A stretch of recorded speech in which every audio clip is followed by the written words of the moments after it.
here on the northern side of the Waikanae Estuary Scientific Reserve, and we have the Waikanae Estuary Care Group, which I am currently the chairman of.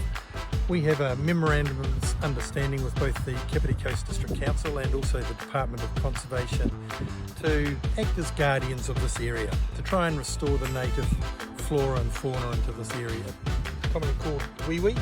It's a reed, and it's a great sheltered plant, and it's a quick grower. So we normally try to put it around the perimeter of our plantings. It provides a little bit of protection for the remainder of the plants that we put in the ground.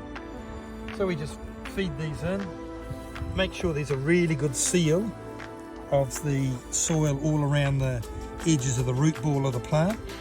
If there's an air gap, the plant's roots don't have an opportunity to grow out into the surrounding soil, or in this case sand, and unless that happens the plant will die off. So step it in, and I've got reasonably good hands, so I just press it in, and that's it. So that's one down.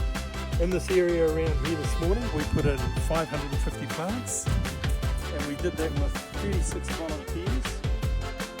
It's one of the biggest plantings I think we've had for over a decade, I think. So it was a big effort this morning, but the weather gods were on our side.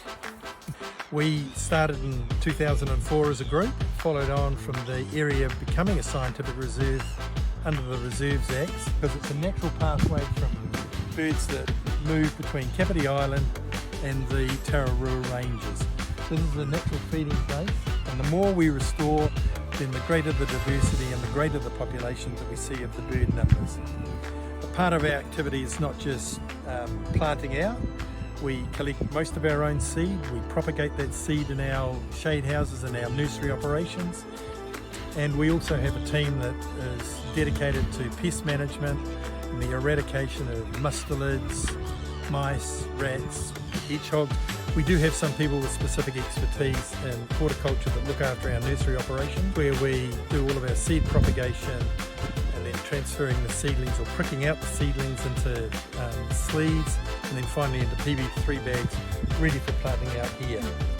And we also have several groups of people engaged in weed management throughout the estuary to try and control this. Developed a strategy which we call Adopt a Plot, and what that is private individuals who've nominated a particular area within the estuary that they're prepared to look after. So Roger here, for example, he's got an area adjacent to Lake Whakatawhānau and Manly Street, which he looks after, and there's various others that look after designated spots throughout the estuary.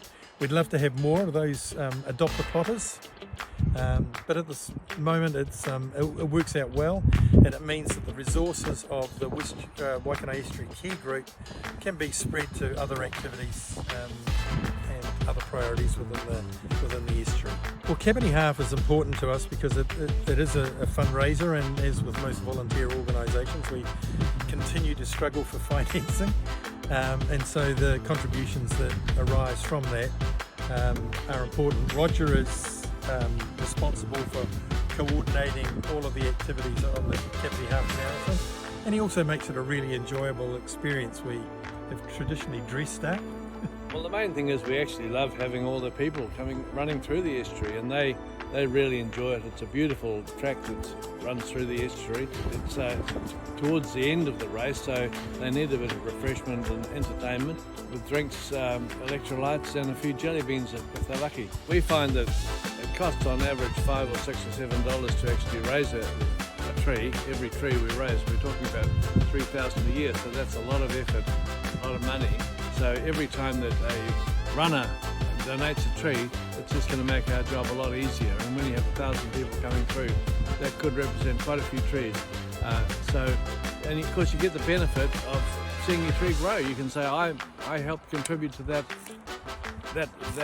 estuary, and that tree growth. So the more people who can supply a tree, sponsor a tree, I think it's even better than a medal. So when you fundraise for us, you're planning for the future, and every year you come back here, you'll see continued improvements in the estuary, and it'll be even a more beautiful and picturesque place to continue your marathon. In fact, it'll become iconic.